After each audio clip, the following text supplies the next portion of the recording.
Assalamualaikum warahmatullahi wabarakatuh. Alhamdulillah, syukurillah, wassalatu wassalamu ala rasulillah. La hawla wa la quwwata illa billah, amma ba'dah. Bagaimana kabarnya hari ini? Semoga semuanya sehat, dimudahkan segala urusannya, dilancarkan rezekinya, kita semua dijauhkan dari segala penyakit dan mara bahaya. Rencananya sebenarnya kita akan mengadakan kuliah luring, akan tetapi karena ada satu hal yang menjadi kendala, maka itu kita tunda. Mungkin lain waktu semoga kita bisa melaksanakan kuliah luring dalam keadaan yang normal. Baik, hari ini kita akan melanjutkan perkuliahan kita pada mata kuliah telah materi PAI fikih. Video ini sebagai pengantar untuk kuliah hari ini sebelum nanti dilanjutkan dengan diskusi dan presentasi. Minggu kemarin sudah kita bicarakan panjang lebar tentang hal-hal yang berkaitan dengan materi pembelajaran. Ya, secara umum kita sebagai seorang guru harus menguasai hal-hal pokok tentang materi yang akan kita sampaikan kepada peserta didik kita, karena itu merupakan bagian dari 4 kompetensi yang harus dimiliki oleh guru. Ya, jadi ada namanya kompetensi pedagogik, itu adalah kemampuan seorang guru dalam mengelola, melaksanakan pembelajaran. Kemudian kompetensi profesional, yaitu penguasaan materi. Nah, 2 kompetensi itu tidak bisa dipisahkan satu sama lain, karena untuk menguasai materi kita juga harus menguasai hal-hal yang berkaitan dengan materi itu. Nah, yang saya sampaikan kemarin dan hari ini dan nanti akan saya sampaikan terus sebagai pengantar perkuliahan adalah hal-hal yang berkaitan dengan materi itu. Nah, misalnya seperti kemarin saya sampaikan adalah SKL, KI, dan KD. Nah, 3 hal itu adalah hal pokok, hal utama yang harus diketahui oleh guru, karena SKL, KI, dan KD adalah acuan utama guru dalam mengajar. Nah, kemarin sudah kita sampaikan bagaimana cara merumuskan SKL, KI, dan KD. Ternyata sangat mudah sekali ya. Kita tinggal melihat KMA 183, pemerintah sudah menyediakan itu, kemudian kita uraikan. Ya, kalau membuat RPP tinggal ditempel-tempel, kemudian kita buatkan indikator. Nah, indikator itu yang tidak ada di KMA ya. Kita buat sendiri sesuai dengan kemampuan siswa, karakternya, kemudian alokasi waktu dan lain sebagainya, itu ada di tangan guru sepenuhnya. Makanya indikator tidak dibakukan dalam KMA, karena itu berkaitan dengan kondisi dan situasi yang ada di dalam kelas. Nah, hari ini kita akan lanjutkan dengan membahas tentang tujuan pembelajaran. Ini juga merupakan satu hal yang utama yang harus diketahui oleh guru, karena tanpa mengetahui tujuan pembelajaran, guru akan kehilangan arah dalam melaksanakan pembelajaran. Dan selain itu, di KMA 183 tidak ada itu tujuan. Guru ketika mengajar, membuat RPP misalnya, harus merumuskan tujuan pembelajaran sendiri ya, sesuai dengan indikator dan kompetensi yang sudah ditetapkan. Nah, apa saja nanti yang akan kita pelajari? Nah, kita awali dari tujuan pendidikan. Ya, jadi tujuan pembelajaran itu merupakan sekup terkecil dari tujuan pendidikan. Ya. Dalam term pendidikan, ya, tujuan itu dibagi menjadi beberapa bagian. Tujuan yang paling umum itu adalah tujuan pendidikan nasional. Tujuan pendidikan nasional adalah tujuan yang dirumuskan oleh pemerintah. Ya, tujuan pendidikan yang dirumuskan oleh pemerintah yang nanti harus diwujudkan dalam pelaksanaan atau penyelenggaraan pendidikan. Jadi pemerintah sudah punya target ya dengan sistem pendidikan kita agar nanti menjadi rambu-rambu setiap lembaga pendidikan dalam menyelenggarakan pendidikan. Nah, kalau dalam ranah PAI tujuan nasional kita ya adalah mencetak generasi yang cerdas, beriman, bertakwa, berakhlak sesuai ajaran Islam dan sesuai dengan Pancasila dalam kehidupan beragama, berbangsa dan bernegara. Nah, kenapa harus ada tujuan nasional, Pak? Iya, karena setiap negara itu pasti punya filosofi, punya karakter, punya kekhasan masing-masing.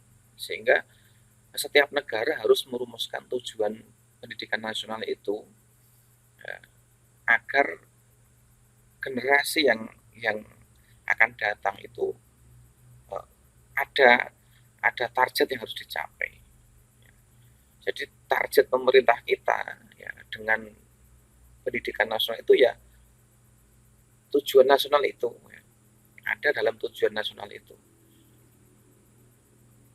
Nah, untuk mewujudkan tujuan nasional itu, maka tujuan yang sudah dirumuskan oleh pemerintah melalui kurikulum itu nanti harus diwujudkan, ya, harus dimasukkan dalam tujuan institusional. Tujuan institusional itu adalah tujuan kelembagaan. Ya. Setiap lembaga pendidikan ya, harus memasukkan prinsip-prinsip pendidikan nasional dalam merumuskan tujuan mereka. Jadi setiap sekolah itu kan punya visi misi, punya tujuan. Nah, visi misi tujuan itu tidak boleh keluar dari bingkai tujuan nasional. Mengapa? Karena pada prinsipnya setiap lembaga itu, ya, lembaga pendidikan itu adalah ujung tombak untuk mencapai tujuan pendidikan nasional. Maka tujuan kelembagaan tidak boleh keluar dari tujuan pendidikan nasional. Agar sesuai dengan filosofi, kemudian karakter, kekhasan setiap negara. Jadi setiap negara pasti punya tujuan masing-masing sesuai dengan karakter mereka, dan itu nanti yang harus di breakdown ya, dalam tujuan institusional. Tujuan kelembagaan itu nanti harus juga dimasukkan dalam tujuan kurikuler. Tujuan kurikuler itu adalah tujuan setiap mata pelajaran. Jadi misalnya ada lembaga yang memiliki tujuan mencetak lulusan madrasah aliyah yang cendekiawan, unggul dalam prestasi, beriman, bertakwa, berakhlak sesuai nilai-nilai Ahlussunnah wal Jamaah, misalnya begitu. Nah, maka nanti itu diwujudkan dalam kurikulum. Jadi untuk mencapai tujuan itu, kurikulumnya itu apa saja. Ya, maka misalnya cendekia itu nanti bisa diperoleh dari mata pelajaran apa. Ya, beriman itu dari mata pelajaran apa, bertakwa dari mata pelajaran apa, dan begitu seterusnya. Jadi setiap mata pelajaran ini harus menjadi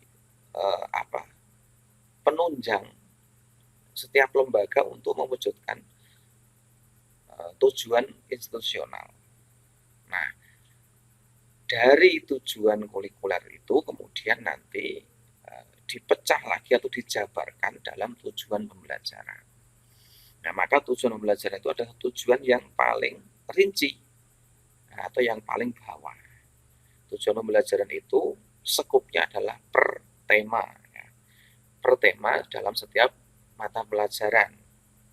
Kalau tujuan kurikuler itu per mata pelajaran di breakdown atau dijabarkan ke dalam tujuan pembelajaran yang skupnya adalah per tema dalam setiap mata pelajaran. Nah, dari sini saya kira bisa dipahami tentang hierarki dan macam-macam tujuan pendidikan. Nah, kita tidak akan membicarakan tujuan umum sampai tujuan kurikuler secara detail ya. Hari ini kita fokuskan pada tujuan pembelajaran karena ini yang berkaitan dengan mata kuliah kita. Nah, apa fungsinya seorang guru itu harus mengetahui tujuan pembelajaran?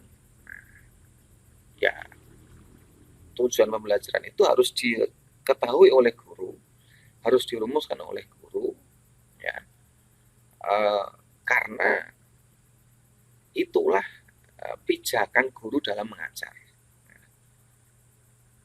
Jadi tujuan pembelajaran itu merupakan capaian ya, atau garis finish ya, garis finish yang harus dicapai oleh siswa setelah mengikuti pembelajaran. Jadi ibaratkan siswa itu orang lari ya, maka tujuan itu garis finishnya. Jadi setelah lari, siswa itu harus mencapai garis finish. Setelah mengikuti pembelajaran, siswa itu harus bisa apa? Nah, itu tujuan pembelajaran.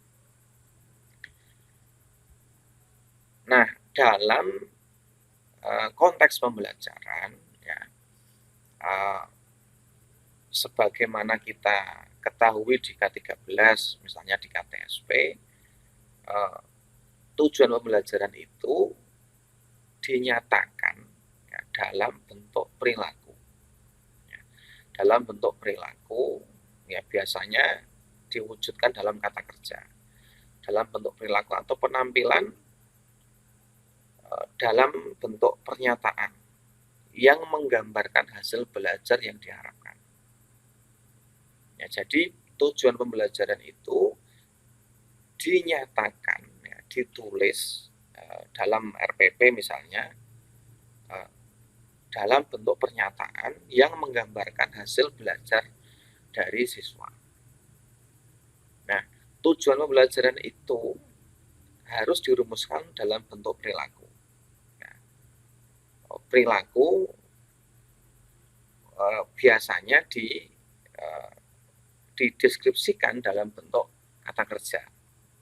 Nah, kata kerja itu atau perilaku itu harus spesifik, nyata, dan bisa diukur. Nah, lalu bagaimana merumuskan tujuan pembelajaran? Nah, kita sudah dibekali oleh pemerintah dengan kompetensi. Ya. Ada kompetensi inti dan kompetensi dasar. Acuan kita dalam merumuskan tujuan pembelajaran adalah kompetensi dasar. Dari situlah kita nanti akan merumuskan tujuan pembelajaran.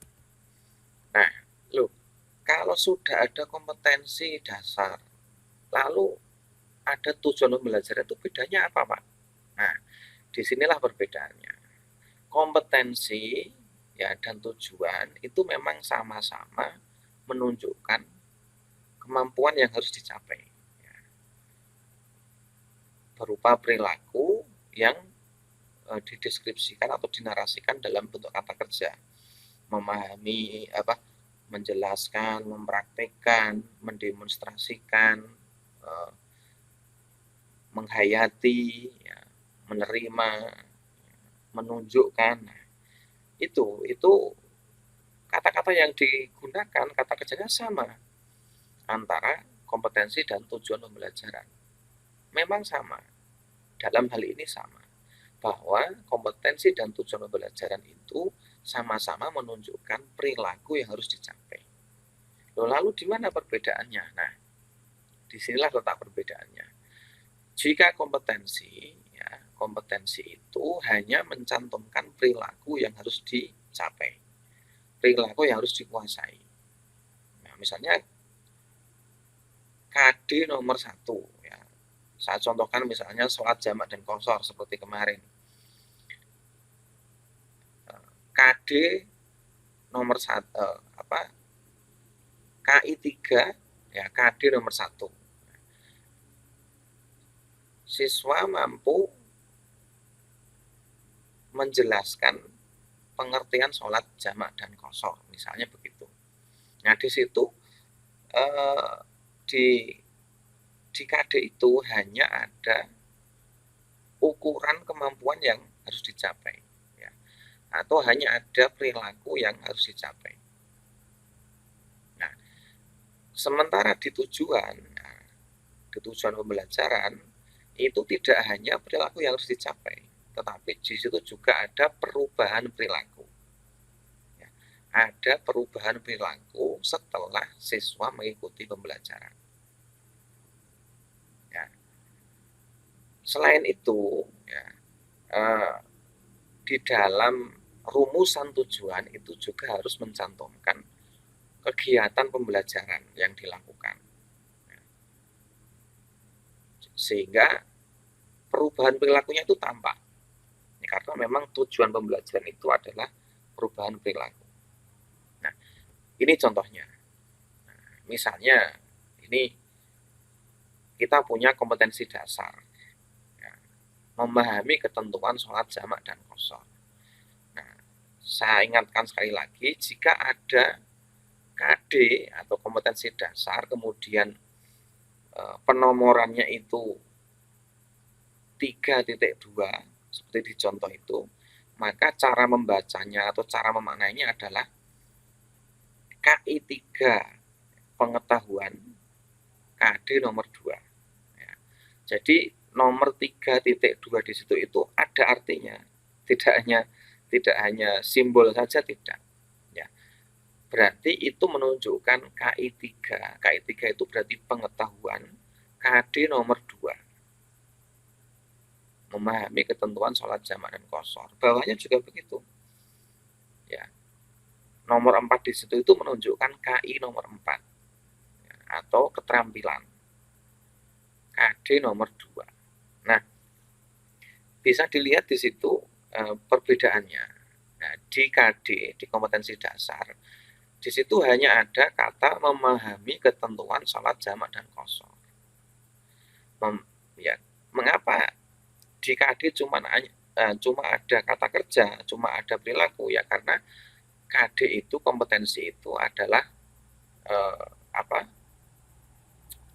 kemampuan, ya, kemampuan saja. Dia hanya menggambarkan kemampuan saja, tidak menggambarkan perubahan perilaku. Jadi memahami itu adalah target, ya, atau kompetensi harus dicapai, kemampuan yang harus dicapai. Nah, di tujuan pembelajaran itu harus ada perubahan perilaku. Maka redaksinya bisa kamu lihat di situ. Setelah mendengarkan penjelasan guru, nah, peserta didik mampu memahami ketentuan sholat jamak dan qashar sesuai kaidah fikih. Nah, perbedaannya terletak pada redaksinya. Nah, di tujuan itu ada tambahan redaksi setelah mendengarkan penjelasan guru.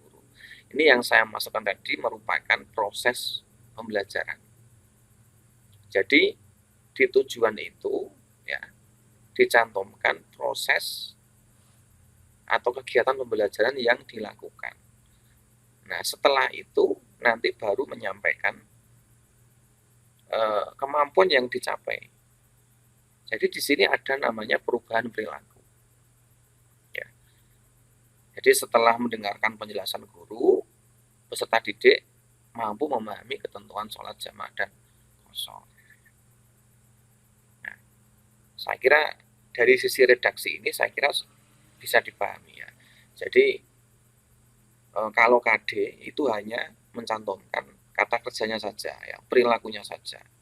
Kalau tujuan pembelajaran itu mencantumkan prosesnya sekaligus perubahan perilakunya. Nah, ini unsur-unsur dalam tujuan pembelajaran. Jadi dalam merumuskan tujuan pembelajaran ada 4 unsur yang harus dipenuhi. Ya, ada 4 komponen yang harus ada dalam tujuan pembelajaran itu. Yang pertama adalah audien. Ya, Yang pertama adalah audien. Biasanya disingkat ABCD. Ya. Audien itu adalah peserta didik, yaitu orang yang mengikuti proses pembelajaran, bisa peserta didik, bisa mahasiswa, bisa peserta pelatihan. Intinya adalah mereka yang mengikuti proses pembelajaran. Ya, namanya audiens. Kemudian yang kedua adalah behavior. Behavior itu perilaku ya, atau kemampuan yang diharapkan dapat dikuasai oleh peserta didik setelah mengikuti pembelajaran. Ya, jadi behavior itu ya memahami itu ya. Peserta didik mampu memahami, peserta didik mampu mempraktikkan, itu namanya behavior. Yang ketiga, condition. Nah, condition itu adalah keadaan ya, atau kegiatan atau proses dalam pembelajaran. Itu namanya condition. Yang terakhir adalah degree. Degree itu ukuran ya, atau tingkat keberhasilan yang dicapai oleh peserta didik. Ya, degree ini untuk apa? Untuk untuk ukuran agar kemampuan siswa itu bisa diukur dengan pasti. Ya. Nah, bagaimana cara merumuskan tujuan pembelajaran? Nah, kita lihat contohnya. Ya. Kita lihat contohnya. Tadi perbedaannya sudah jelas. Sekarang kita lihat contohnya. Caranya mudah. Kita cukup melihat kompetensi dasar yang ada. Jadi apa kompetensinya? Nah, itu nanti yang kita jadikan sebagai tujuan pembelajaran dengan menambahkan unsur-unsur yang ada tadi. Ya. Jadi misalnya ada KD 3.2 ya. KD 3.2 berarti kompetensi inti pengetahuan. KD nomor 2, memahami ketentuan salat jamak dan qashar. Nah, kompetensi dasar inilah yang nanti kita salin untuk kita jadikan tujuan pembelajaran. Nah, sebelum nanti kita melaksanakan proses pembelajaran. Nah, kalau di RPP biasanya tujuan pembelajaran itu ditulis setelah KIKD dan indikator, baru tujuan pembelajaran. Setelah itu baru tahap-tahap pelaksanaan pembelajaran. Caranya bagaimana? Nah, cara merumuskan tujuan pembelajaran adalah menggunakan rumus CABD. Tadi sudah saya sampaikan apa itu singkatan dari ABCD. Nah, sekarang yang digunakan adalah rumus CABD. Ya. C itu apa tadi? Condition. Ya. C itu condition. C itu condition, yaitu kegiatan atau proses pembelajaran. Nah, dalam hal ini misalnya setelah mendengarkan penjelasan guru. Setelah mendengarkan penjelasan guru, itu namanya condition. Kemudian peserta didik. Peserta didik itu berarti audien. Ya.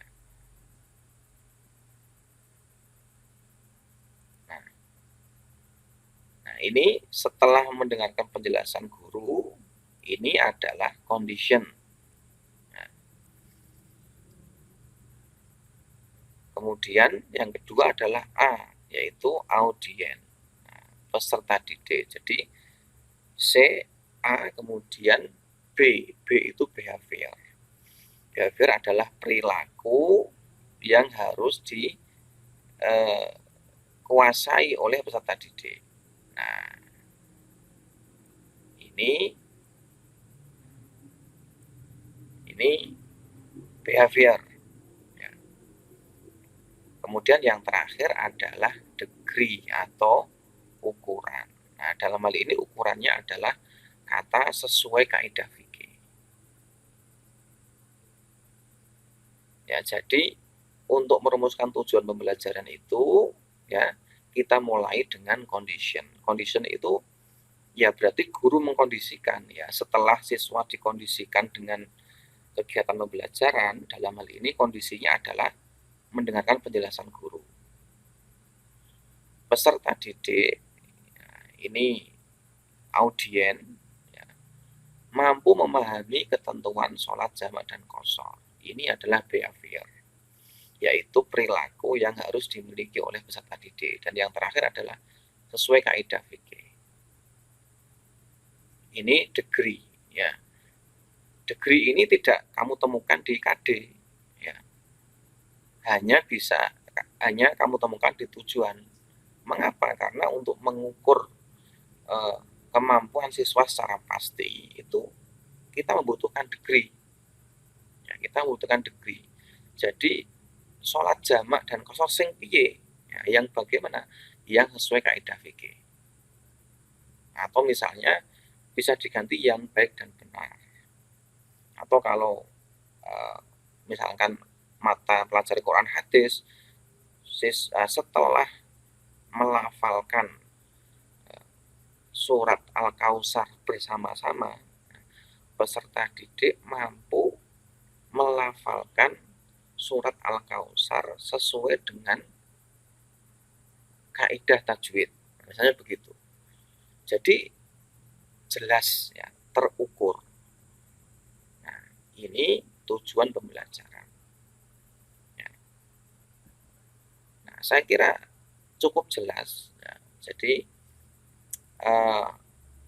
pemerintah kita itu cukup baik ya, karena sudah menyediakan kurikulum yang sangat lengkap, dan kita sebagai guru tinggal mengeksekusinya saja di lapangan. Bahkan sudah disediakan buku-buku paket elektronik yang bisa diunduh dan gratis. Ya.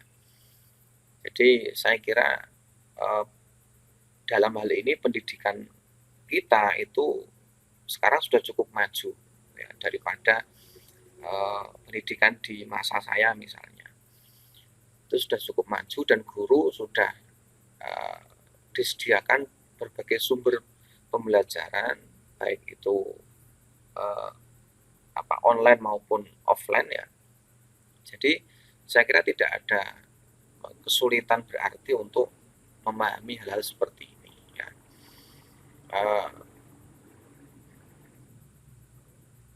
Semua perangkat pembelajaran ya, KI, KD, kemudian materi itu sudah disiapkan oleh pemerintah, sehingga kita sebagai seorang guru itu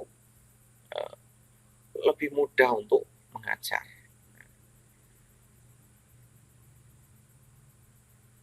Ini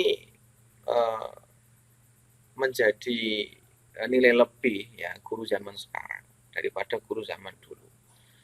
Sehingga kalau kemudian ada beberapa orang mengatakan kurikulum 2013 itu sulit misalnya,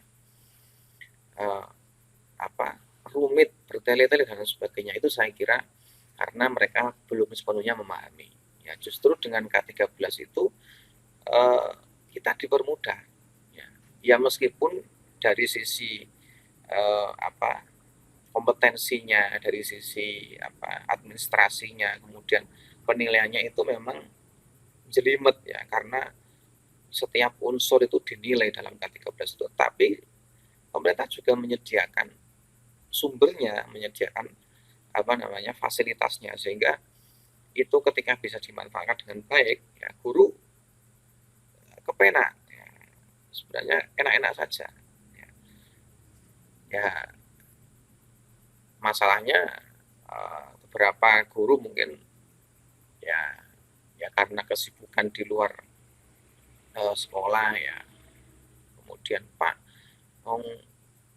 guru madrasah bayarannya sepiro misalnya, kok dituntut untuk mengerjakan administrasi sekian banyak. Kita kan juga butuh pekerjaan lain untuk menunjang ekonomi keluarga misalnya. Ya ada benarnya juga, memang guru-guru swasta terutama memang dari sisi kesejahteraan memang perlu ditingkatkan oleh pemerintah, dan itu saya kira yang perlu ditingkatkan dan jadi fokus perhatian oleh pemerintah. Ya. Makanya ini kemudian dari sisi administrasi, Menteri Pendidikan yang baru itu menyuarakan konsep Merdeka Belajar. Ya. Administrasi bagi guru tidak dibebankan sedemikian rupa seperti kemarin, jadi lebih fleksibel, RPP-nya juga lebih ringan dan lebih ramping begitu. Dari sisi siswa juga begitu ya, tidak ada lagi namanya UN, USBN, semuanya sudah diganti dengan penilaian karakter dan literasi dan lain sebagainya. Nah, saya kira itu yang kita bicarakan pada hari ini. Sekali lagi bahwa pemahaman guru terkait dengan hal-hal yang berkaitan dengan materi itu sangat penting. Dan ini menjadi rukun bagi pembelajaran. Kalau agama itu ya jadi rukun Islam lah begitu. Rukunnya pembelajaran ya ini. Ya. Kalau ini tidak dikuasai, tidak dilakukan ya pembelajaran itu seperti tidak sah. Gitu. Ya. Jadi ini harus dikuasai oleh calon guru, dipahami dan bagaimana cara-caranya itu harus dikuasai sehingga proses pembelajaran yang dilakukan oleh guru itu tidak kemana-mana ya, bisa terarah dan sesuai dengan apa yang telah dirumuskan oleh pemerintah. Saya kira itu untuk pertemuan kita pada hari ini. Silakan nanti dilanjutkan dengan diskusi. Barangkali lain waktu kita mengadakan perkuliahan luring atau setidaknya nanti kita menggunakan media video meeting untuk perkuliahan. Sekian dan terima kasih. Wassalamualaikum warahmatullahi